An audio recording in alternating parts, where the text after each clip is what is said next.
kulanti wacan oo wanaagsan daawadayaal ku soo dhawaada barnaamij gaar ah oo ku eegi doona arrimaha kalluumaysiga, caqabadaha haysta kalluumaysatada, noocyada kalluunka ee ku jira xeebaheena, jiriifka iyo xaalufka lagu hayo baddeena iyo qodobo badan oo kale.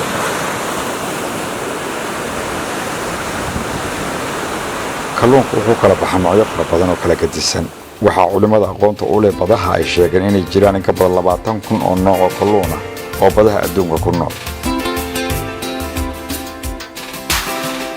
dadka Soomaaliyeed ayaa lagu tilmaamaa dunidan kuwa ugu badan ee noloshooda ku tiirsan tahay xoolaha nool. Si taalamida waxaa jira dad tiro badan oo iyaguna noloshooda ku maareeya ka faa'iideysiga kheyraadka baddeena gaar ahaan kalluumaysiga.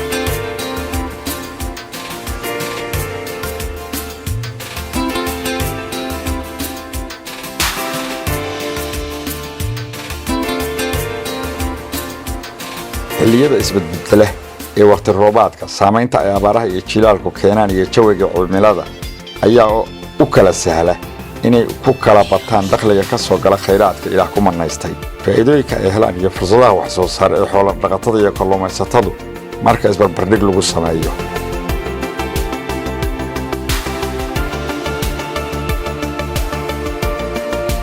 ninka kalluumaysatada ahi wuxuu kaga duwan yahay ninka xoolo dhaqatada ah weligii kama walwala abaar. waxaase kalluumaysigu u baahan yahay hawlkarnimo, adkaysi, xirfad iyo qalab lagula soo baxo. dalkeena Soomaaliya wuxuu leeyahay xeeb dhererkeedu dhan yahay 3,333 kiiloomitir, halka 3 meelood laba ka mid ah Puntland maamusho. aqoon-yahano badan oo sahmiyay baddeena waxay sheegeen in noocyo badan oo kalluun ay ka buuxaan. kalluunku sida loo og yahay wuxuu ka mid yahay waxyaalaha dalkeenu hodanka ku yahay. waxa ayaan daraa inaan sidii la rabay looga faa'iideysan kheyraadka badda. aadna arkayso qof bad ag degan oo gaajo la ildaran aana kala soo bixi karin cuntadii uu ku noolaan lahaa.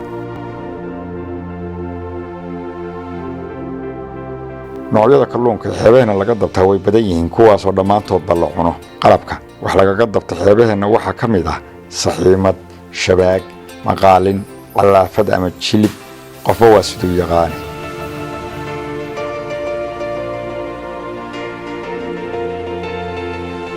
dabadin, taraaqad, jeerjeer, libaax, sabsariin, qardabo, buraaso, sumaan, dhaguduud,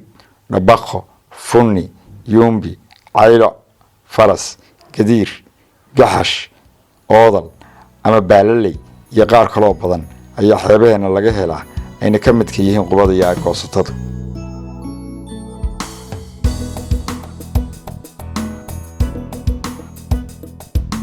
noocyadan kalluun ee aan sare ku soo sheegnay waxaa loo qaybiyaa 3 nooc oo kala ah kalluun shucaabi, gomeed, kalluun ciideed iyo libaax.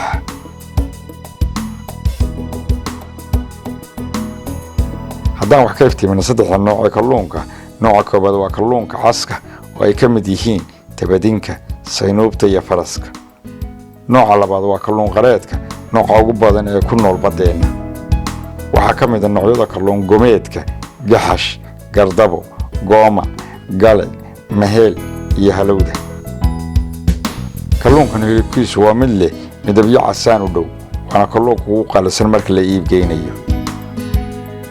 nooca saddexaad waa kalluun cadka oo ah kalluun aysan jeclayn bulshada kalluumaysatada ah.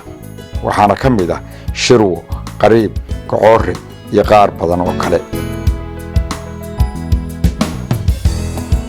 kalluun ciideedku wuxuu isu raacaa raxan-raxan, hilibkiisu waa cad yahay, isla mar ahaantana waa baruur badan yahay. waxaana kalluunkan laga helaa biyaha hore, wuxuuna ka mid yahay nooca la qasacadayo ay ka midka yihiin tabadinka, saynuubta, shirwada, faraska iyo wixii la mid ah.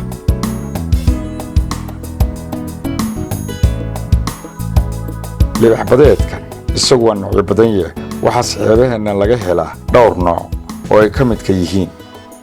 ibraaniga, seeflaha, cawar ama caweer, daaqi, shakhaawis. daaqigu waa ka yaryahay libaax badeedka kale, hilibkiisuna dadku aad bay u jecel yihiin, waana kan ugu badan ee laga kalluumaysta xeebaheena.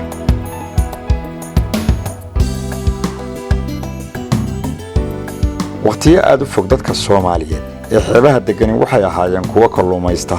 inkasta oo ay tiradoodu aad u yarayd oo ay helin wax dhiirigelin ah.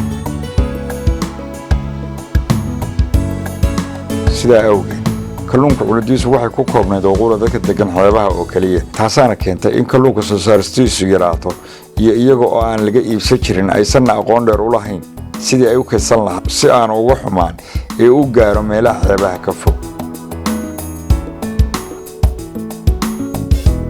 maantase waxaa miyiin magaalaba laga cunaa kalluunka, waxaase nasiib darra ah inaad arkaysa kalluun lagu soo qasacdeeyay waddamada shisheeya oo goob walba lagu iibinayo, iyada oo kalluunkii dalkooda nooc walbale laga heli karo dhammaanba suuqyada dalka ku yaal. qalinimada baddeenna waxaa markhaati u ah daqiiqadaha yar ee khaliif badda kalluunka kala soo baxayo degmada Badarbeyle oo aan dhowaan kula kulannay. sidaad u jeedaan khaliif waxa uu turanayaa shabaqii yarka ahaa xeebta Beelaan ayaanu taagannahay. shabaqa yarka ah sida horey baan noogu sheegay halkaas kaga ugaaranayaa oo kaga tuuranayaa bal wixii Ilaahay calafkiisa ka siiyo marka uu tuuro shabaqa wakaas uu tuurayaa intaas kalluunku dhex galaya salkayna fariisanaysaa shabagu eegaya in wax ugu jiraan iyo kale samaartid halkaas tay uu soo riixaya dhulka ku soo jiidaya waxba kuma jirin ayay markaa loo tuuraya sidaas uu ugaaranayaa ninkaasi Ilaahay calafkiisa wuxuu ku siiyo wakaa quusay. سووا وجدان داوديال نكي هذا انت كلونه وقبتي عرق ان الله يرزق من يشاء بغير الحساب قف ولبا ارساقدي سيلهي با كفاله قاضي انت كلونه حساس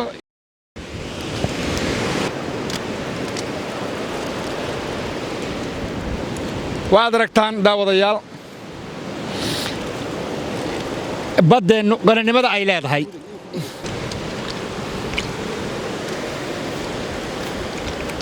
hal daqiiqad gudahood badda galay intaasoo kalluun la soo baxa bal qiyaas haddii shabaq ka weyn ama doonyo ka waaweyn la heli lahaa maxaa u malayn lahaydeen baddan in laga heli lahaa waa shabaqii ugu horreysay uu tuurtay buu wuxuu ku soo qabtay intaanu xabbo oo kalluuna bulshadeennu inta badan uma baraarugsana khayraadka iyo nimcada Ilaahay siiyey kalluunkan waa aragtaan انت حبوي بلا نترنو كو لابو صدح أفر شن لح تضبا سديد طبعا حبو أو كلونا بان طبعا كاد دقيقة جده هذا لو سوقت انت دقيقة قاطع سلاد هاي markaad quusida wax badan baad quusaysaa saan u jeeday quusida ina shabaqa dhulka ku qabanayso laba daqiiqo ku ururinay daqiiqo badda intaad gashay inta ku soo qabatay meeqa daqiiqo adigu waa ilaa iyo 4 daqiiqo gudahood baa 10 xabbo oo kalluunaad ku soo qabatay khalifaad baa u maasan tahay thanks kun iyo kow jeer.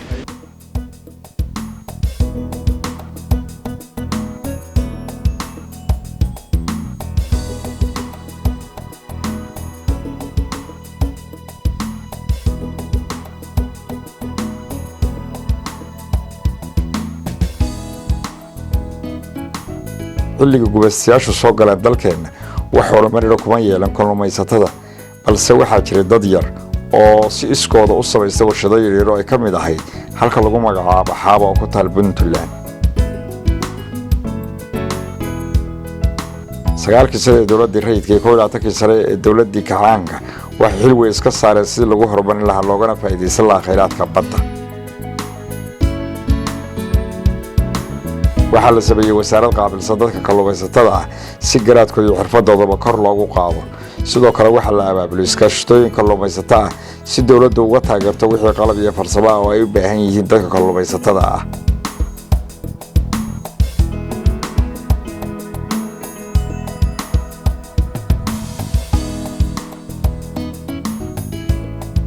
guushii ugu weyneed waxaa la oran karaa waxaa la gaaray kadib markii dalka ay ka dhacday abaartii daba dheer 1975 ay dawladda kacaanku dad gaaraya 70,000 oo qof loo jeeyay lana dajiyay si kalluumaysato ay u noqdaan deegaanada xeebaha ku yaal sida Baraawe, Cadale, Ayl iyo Ceel Axmed. goobahaas oo ku kala yaal gobolada Shabeellada Hoose, Shabeellada Dhexe iyo Nugaal.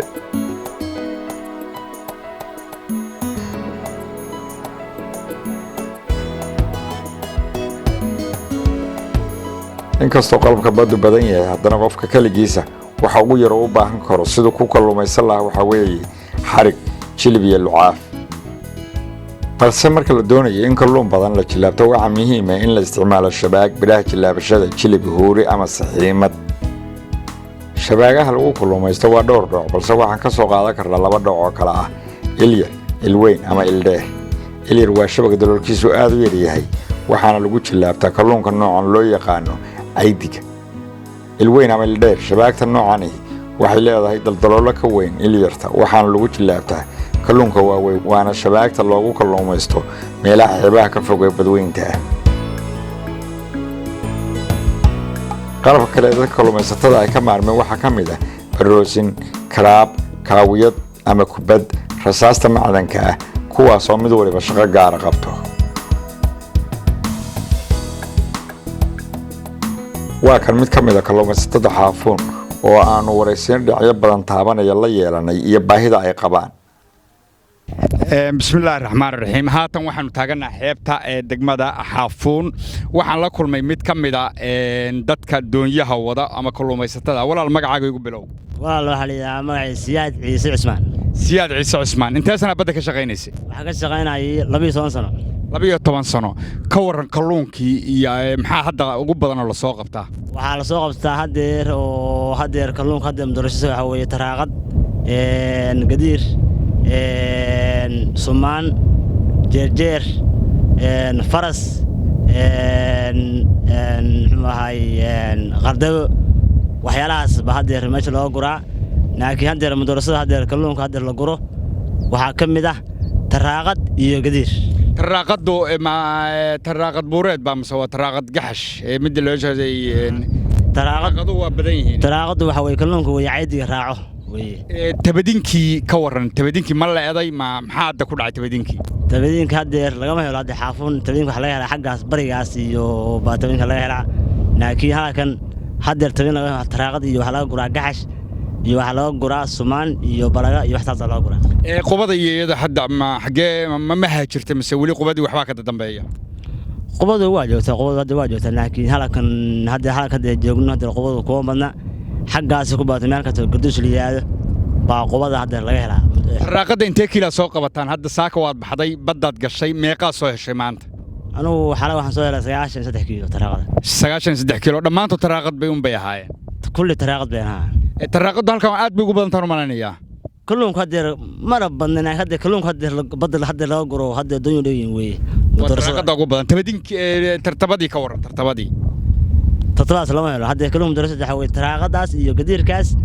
iyo balagadaas iyo sumaan hadda lagu guraa doonyaha. doonyaha lagu guraa. marka 90 meeqa kiilo soo heshay? 93 kiilo qiimahoodu meeqa noqonaya? waa $1 way kalluunka. kiiladii waa $1. $93 marka weeye saaka markaad ka lahday. baan ka siiyaa. ka waran marka badda maxaa dhibaato ah aad kala kulantaan? badda alxamdulillah hadda badda wax dhibaato ma leh. wax hadda dhibaato baddu ma leh. jirfilaba hadda joogo waxa uu iska wareego mooye. laakiin hadda baddu hadeer wax dhibaato ma leh. jiriifku muxuu dhibaato oo idinku hayaa? waxa la rabaa wax cad oo la taaban karo. jiriifka inta badan dadka xeebaha degan way ka qayliyaan, way ka dhawaaqaan. shabaagihii bay naga gooyeen bay yiraahdaan, waa naga baabi'iyeen bay yiraahdaan oo waa nagala tagaan shabaagihii. maxaa ka runa, maxaa ka beena? xaqiiqda la rabaa inaad maanta sheegto. xaqoowe walaal, jiriifku waxa weeye jiriifluhu waxa weeye meesha saxiimaadku u badan yihiin buu jiriif ka jiidaa. qarkii naga baabi'iyey, qar kalluunka noo galo, qarka waxa weeye kalluunka ka jilaabanaa, caydiga qarka noo galo. jiriifluhu waxa weeye dhib u haya qarka inay jibshay. jiriif noocee ah weeye? ma maraakiib waaweyn oo ciidamo saaran yihiinba? ma doonyo yaryar oo la soo karaystayba? noo kala caddee wax nooc cadda ay yihiin. maaha walaal, waa maraakiibta weeye jiriif la yiraahdaa. anigu kuma caashaqan laakiin dadkii ku caasha ma ogola.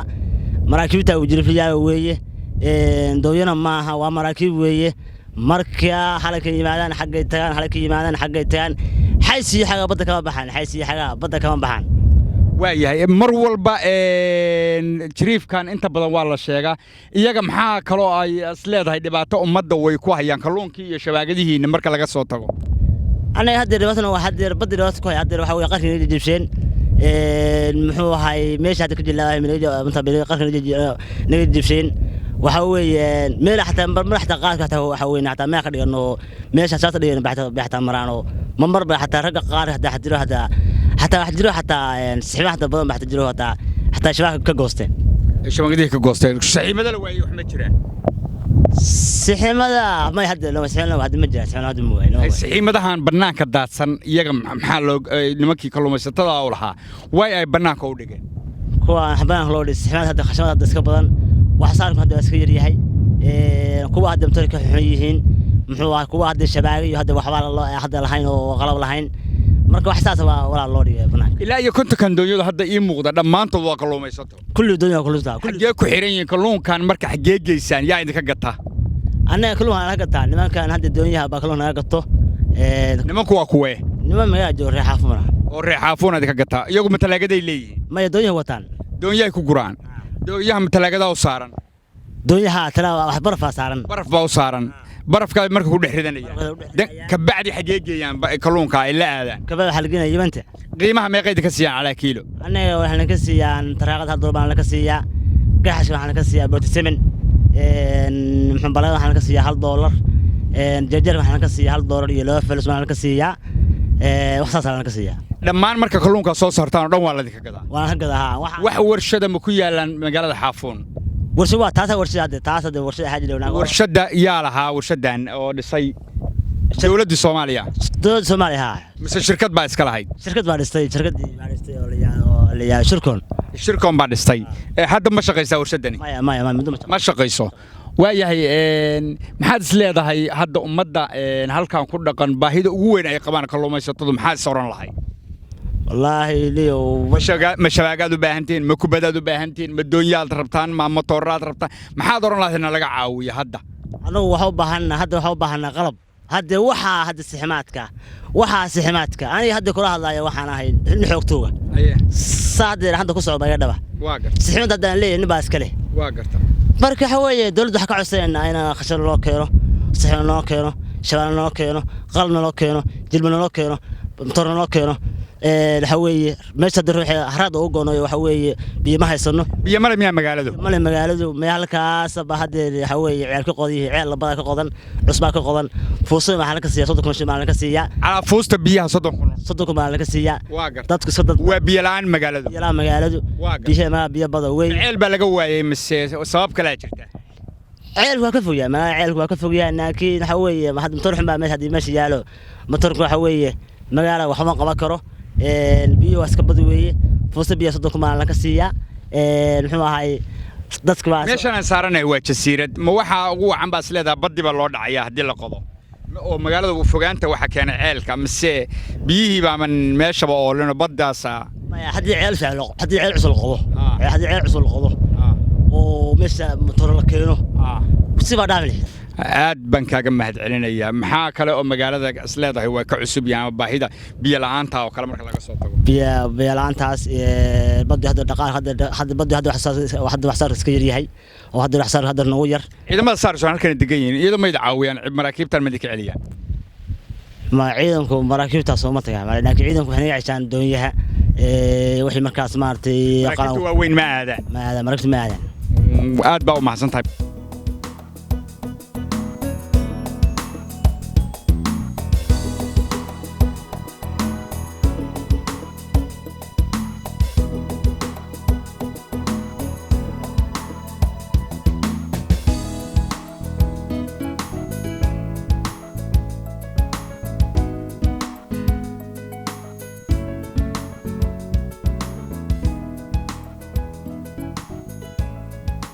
marka la eego dhanka warshaduhu waxay u baahan yihiin in loo sahmiyo meesha ay ku habboon yihiin in laga dhiso si loogu helo agabka ay ku shaqayn lahayd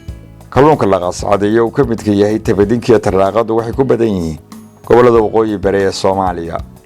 ilaa 5 warshadood ayaa ku ooli jiray Puntland oo kala ahaa Caluula, Haabo, Boolimoog iyo Qandala oo ay lahaayeen dad iskaashata ah halka iyana ay ku taalay Laasqore warshad kale oo dawladdu leedahay kana wax soo saar badnayd afarta hore waxa ayana jirtay warshad kale oo ku tiilay magaalada Kismaayo Kamba xilligii dowladnimada waxaa iskaashatooyin kalluumaysatada laga sameeyay degmooyin kala duwan waxaana ka mid ahaa Muqdisho, Cadale, Marka, Baraawe, Caluula, Xaabo, Ayl, Xaafuun, Hurdiya, Bandarbayla, Qandara, Boosaaso, Laasqoray, Mayl, Xiis, Saylac iyo Lowyacado.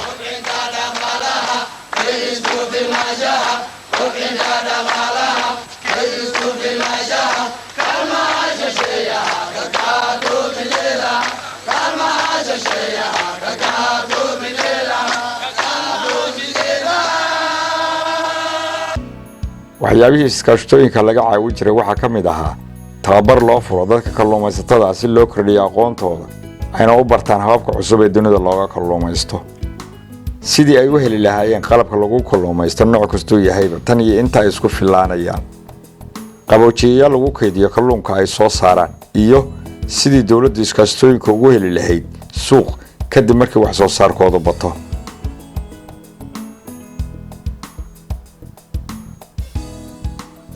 warshado dhaliya barafka laguna kaydiyo kalluunka ayaa laga dhisay meelo badan oo ka mid ah dalka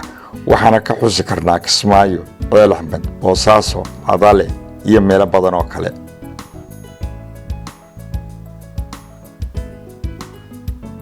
kalluunka la maxiyo ama la qalajiyo oo dalkeena aad ugu badan oo ugu horeeyay libax badeedku ayaa aad looga isticmaali jiray magaalooyin badan oo ka mid ah Soomaaliya gaar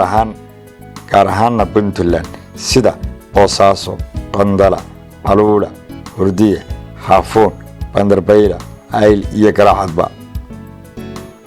waxaana loo dhoofin jiray wadamada ay ka mid ka ahaayeen Afrikada Bari iyo dalalka Carabta oo ay naga dhaxeeyeen xiriir ganacsi oo qoto dheer.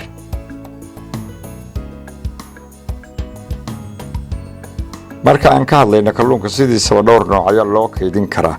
waxaana ka mid ah qalajin iyo milxin, xaniidin, qaboojin iyo qasacadayn.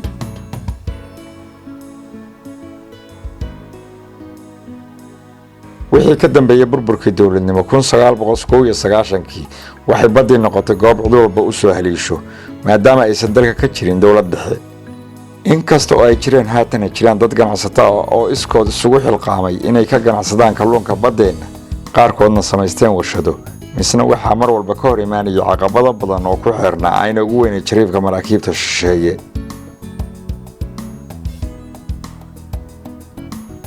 waxaa abuurmay qowlaysato caloosho shaqaystayaal oo wadamo shisheeye maraakiibtooda horkacaya iyo kooxo burcad badeed ah oo ay ka mid yihiin dowlado waaweyn oo maraakiibtooda u soo jilaabasho tageen xeebaheena qaarkoodna sun kuba aasa.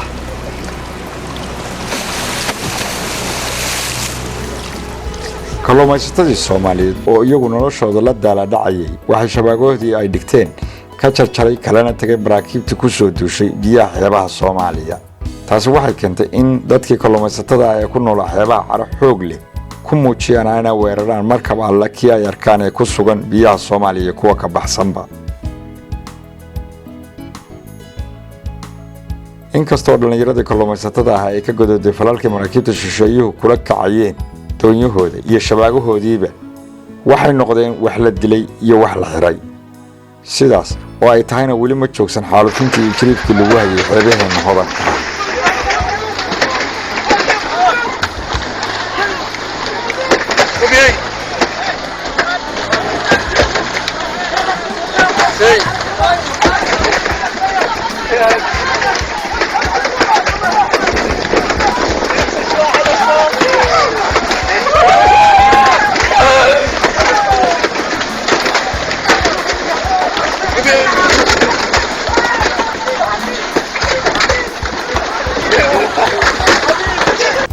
cabashada dadweynuhu ka muujinayaan iyo daroonkoodaba waa kan qaar ka mid ah dadka kalluumaysatada ay ku dhaqan deegaanada xeebaha. waxa kaloo dhib nagu haya maraakiib kalluumaysi oo qalabkii naga qaata aanu badda dhigno oo noo yimaada 2 mayl 3 mayl barasaabka waa la hadlo waan u sheegay telefoon baan ugu sheegay dhibtaasaan haysata baan iri hore nooma aanan arki jirin. qofkii hadduu saakay uu siximadiisa ka haysto oo uu badda aado reerkiisa ma awoodo xataa inuu u keeno in yaro koosaaro maanta reerku ay suugaystaan. waa baahida badda ka jirta sababtoo ah kalluun ma lahan. kalluunkiina dhibaatada badda ka jirta waynu ognahay maraakiib baa ku jira doonyaha ku jira hawlo badan baa ka jira xagga baddana. baariidkiyo badarku beeleedkeenna kama baxaan badayadii buuxdayoo beertanu ahayd oo rag baa naga baaday oo booli nagaga cunaa badeennii xaaluf weeyo rag baa ku xidhan laga xalaalaysay nimankii ka xoogsan jiray xabsana lagu tuurayay waa xirxiran yihiin ee xeerka soo saara badiheenii xaalufee kalluunka xaaladiisa oo deeran badda sare ma aadan laakiin waxa ka shaqeeyaanin eeriyada magaalada bay ka shaqeeyaanin noocyada u badan kalluunka la soo saaro waxaanu helaa kalluun la yiraahdo baroole kalluun la yiraahdo baanu helaa ogaale kalluun la yiraahdo gadiir kalluun la yiraahdo gabaar mid la yiraahdo gocoore mid la yiraahdo balago oo sheeraanka loo yaqaan sheerna u yaqaan gaaladu laakiin anagu balaga la yiraahdo waxaasaan helaa kalluun waa iska fara badan yihiin qardabo iyo tirtabadii iyo qardabadii iyo suuqa kuwaasna waxa halkaan waa intaan badyarada ka helaa inta kale tabadiinta taraaqada faraska iyadana markii aanu gaadidka kale badda intaanu ka doonaa argostadii qubadii ka war argostadii anagu halkay argosto waa ku yeedhay laakiin qubada noo joogta qubadii waa badanta waa noo joogta iyada ama qoladu waa geel iyagiiba shariifka ka waran jiriif halka xeebta iyada kuma qabno laakiin ogada hawada sare waa nala ka haystaa kalluunka waxaan u iibgeysanaa waxna doonyahaas naga qaata waxna talaagada noo yimaado waanu ka gadanaa muqshinta talaagadu xagee marka geeyaan talaagadaas boosaasay geela la aadaanin dabadeedna halkaas la aadaanin kiiladii meeqayn ka siiyaan kalluunka ah kiiladii waxba la kamid 6 kun baan tabadiinka oo kale aan ka soo tabadiinta waxa la ka siiyaa adigu 8 falis markii laga soo qaado doonyaha ay joogaan way talaagadu ma qaadato kalluunka sida kadib markii la dhisay maamulka Puntland waxaa dadaal weyn loo galay si dadka kalluumaysatada ah u dhiirigelin lahaa wax soo saarka kheyraadka badda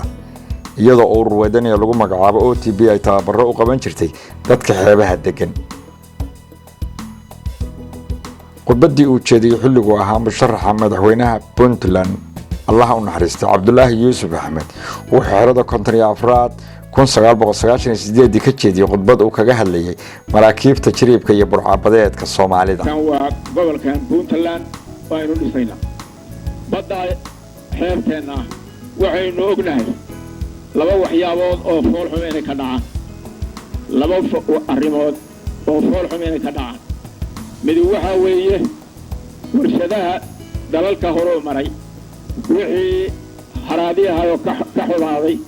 iyo wixii maaragtay inay dadka binaadmiga iyo xoolaha waxyeelaan laga dhowrayay maadaama aynan dawladda xalahayn waxaa burburiyey waxa weeye waa dalalka warshadaha badan waxaanay ku daadiyeen sun iyo waxyaabo khayraadka baddeenana waxyeela dadka iyo dunyada biriga jooganay la xeebtii waynu joognaayeen waxyeela taasina waa arrin kaloo foolxun oo loo baahan yahay dawladda dhalanaysaa inay is hortaagto waxaa kale ee badda ka dhacday dad ajnabi ah oo tiro badan oo badahoodii kalluunkii ka dhameeyey iyo khayraadkii baddooda inay 8 sano burburku jiray ay ka shaqaysanayeen xeebaheenna iyagoo aan haysan ruqsad haysan cidina la ogeyn mararka qaarkood walow ay dhacdo dad madaxda ka mid ah warqado qarsoodi inay u sameeyaan oo ma aqaan anigu dantay ku wataan cidna wax ka sheega ma rabe taasina waa dhacdaa waxaa loo baahanayaa markaa xeebaheenna daafaca inay ku jiraan ilaalinta inay ku jiraan maraakiib yaryar oo dheereeya ama doonyo yaryar oo dheereeya oo saaran yahay xeebta inaan ku ilaalino oo waxaa baddeena lagu samaynayo hortaagno kale runtii ina saaran arrin culus maxaa yeelay laba qof oo ajnabi ah oo badda laga soo qabsaday baa dalkeenna ku xiran waa faransiis nimankaasi dadkii qafaashay waxay yidhaahdeen haddaan lacag naba sii dayn mayno meel haatan loogu tagana ma joogaan oo qaxaabaanna weligayo arag bay jiraan haddaan haatan xoog wax ku qaban lahayn oo inta weerar ku qaadna nimanka soo furan lahaynna waxaa naga hor istaagay waxa waa qaramada midoobay dadkay hawshaa ku aamintay iyo dalka faransiiska oo ay u dhasheen labadaas qof ee la qafaalay muddo haatan laga joogo 6 wiig miyaa isawaaba ka badanta haddii aynan lacagna ogolayn in la siiyo إننا أين نقولين ويا هذين العقب بحنه وحينو ديري قليلنا برعدة وقف كستو أجنبي ودن كيم هذا وحيس كنت يدوننا يخطبنا وحلو باهي أرنتها يجا إنه حلو هلو تكدجه سأل الله على ودك استودنا أمر راوها النقطة لما كاسد اللو سيدين لها وأن لا ينو صارن عنقبتين وهي هذا أرنتي وحي مريساه هير لنا كل عنقبتين وقرمد مدوي هي الدولة لها أدونكم أي رهذا المرة دي أن أمن جيوب شيرين دولة هالك كدي سنتي هذا أود ماله ما هننكر تدلك أبن جيسة وين مركا عداد الصلاة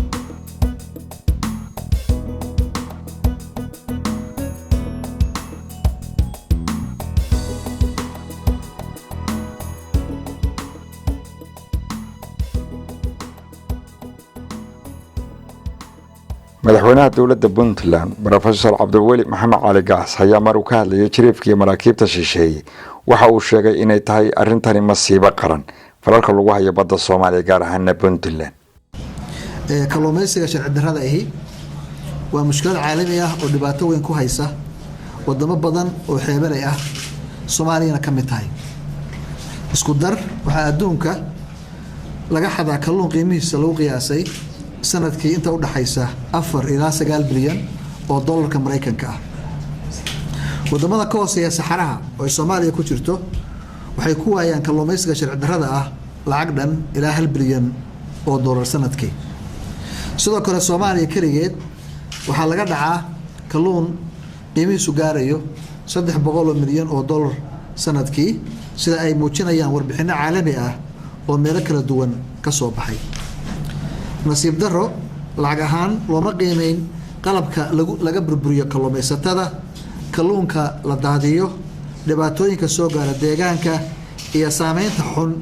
ee uu ku leeyahay nolol maalmeedka bulshooyinkaas haddaba markaan tixgeliyay tala soo jeedinta wasaaradda kalluumaysiga iyo kheyraadka badda markaan soo arkay dhibaatooyinka ka jira deegaanada xeebaha ah ee uu keenay kalluumaysiga sharci darrada ah markaan tixgeliyay cabashada iyo qeeldhaanta ka soo yeeraysa bulshooyinka xeebaha degan iyo hay'adaha ku hawlan ilaalinta deegaanka iyo tashiilka noolaha badda markaan arkay qaraarada iyo heshiisyada caalamiga ah ee khuseeya la dagaalanka kalluumaysiga sharci darrada ah Soomaaliyana ay qayb ka tahay markaan ogaaday boobka iyo dhaca lagu hayo kheyraad badeedkeena iyo cawaaqib ka dhalan karta haddii aan si degdeg ah wax looga qaban waxaan go'aamiyay sida tan in laga bilaabo maanta oo bisha June ay tahay 2 dowladda Puntland waxay u aqoonsatay kalluumaysiga sharci darrada ah inuu yahay masiibo qaran national disaster musiibo qaran waxaan hoos ayaan ka xariiqayaa inay tahay arintaasi musiibo qaran oo loo baahan yahay in la wajaho in loo jiheeyo awoodda dowladda iyo bulshada reer Puntland la dagaalanka kalluumaysiga sharci darrada ah in la tiigsado sharciga cid alla iyo ciddii Soomaali ajnabiga ah ee ku hawlan kalluumaysiga sharci darrada ah ee biyaha Puntland Soomaali iyo ajnabi labadaba waxaan ognahay in badan oo doonyaha sharci darrada ah kaga kalluumaysta xeebaheena inay yihiin Soomaali in ay ka tahay garwadeen oo ay keenaan kuna hawlan yahay arrintaas sharci darrada ah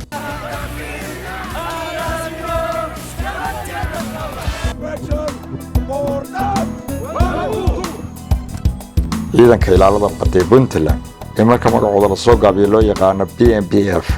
ayaa wax weyn ka qabtay maraakiibta burcabadeeda ah ee sida sharci darrada uga kalluumaysta xeebaha Puntland inkastoo hawlo badan u yaalaan oo u baahan inay wax ka qabtaan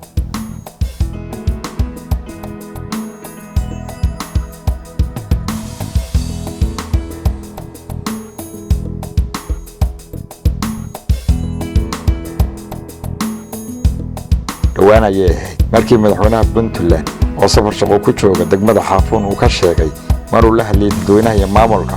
in la soo kordhin doono ciidamada ilaalada badda lana geyn doono goobo badan oo hor leh BMPF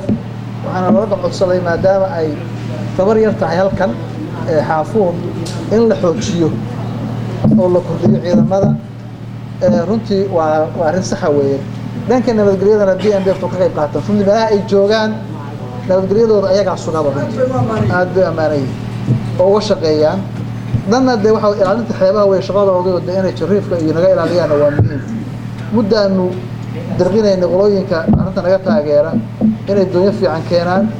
in magaalooyinka meelaha ay ciidamadu degan yihiin laga sameeyo jetis ay doonta kusoo xiran karaan si ay u hawlgalaan insha allah amralay xaafuun waxay ku jirtay meelihii jatiyada laga ballan qaadan laga soo wasaaradda kalluumaysiga tii waa ka soo dinaynaa marka iyana hadda ciidan ku filan waa haystaan ciidan cusub waa la qoray in marka ciidanka la soo kordhiyo iyana waa ballan qaadana insha allah oo la sameeyo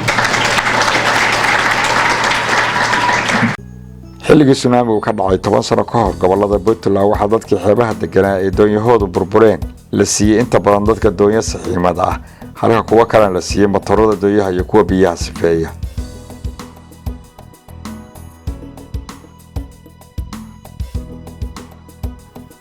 lixdii bishii labaad 2017 ayay ahayd markii wasaaradda kalluumaysiga kheyraadka badda ee Puntland ay dadka kalluumaysatada ay ku dhaqan xeebaha qaar ka mid ah shir loogu qabtay caasimadda Puntland ee Garowe si wax loogu ogaado baahiyaha dhabta ee qabaan kalluumaysatadu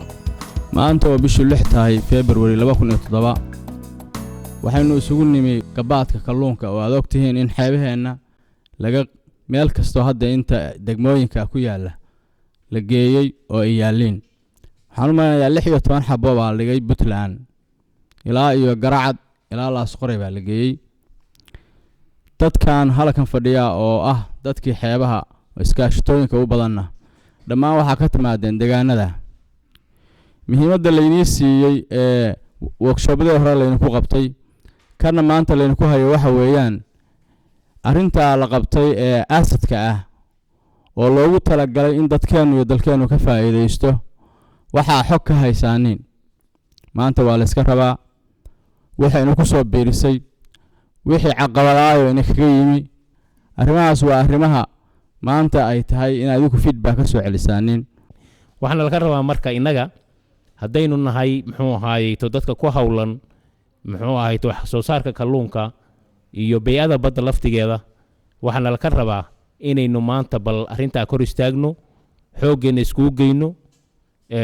muxuu ahaayay to wax u qalma ama ka badan ay noqoto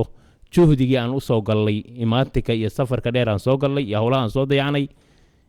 inay noqoto wax u qalma ama ka badan waxa aynu maanta halkan ka soo saarno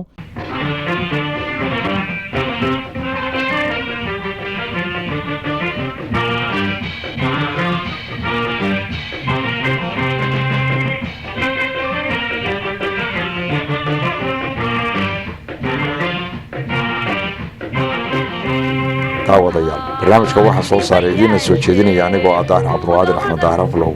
inta ayaa ku soo gabagabeynayna barnaamijka gaarka ah ee aan kaga hadlay xeebaha iyo kalluumaysiga Soomaaliya tan iyo intaan mid kale oo kala ah aan ku kulmi doono waxaan kaga tagaynaa inta ay noole kulantay kala waxaad ka baridana bariga ma goysi ballanteenu waa shaqo ballanteenu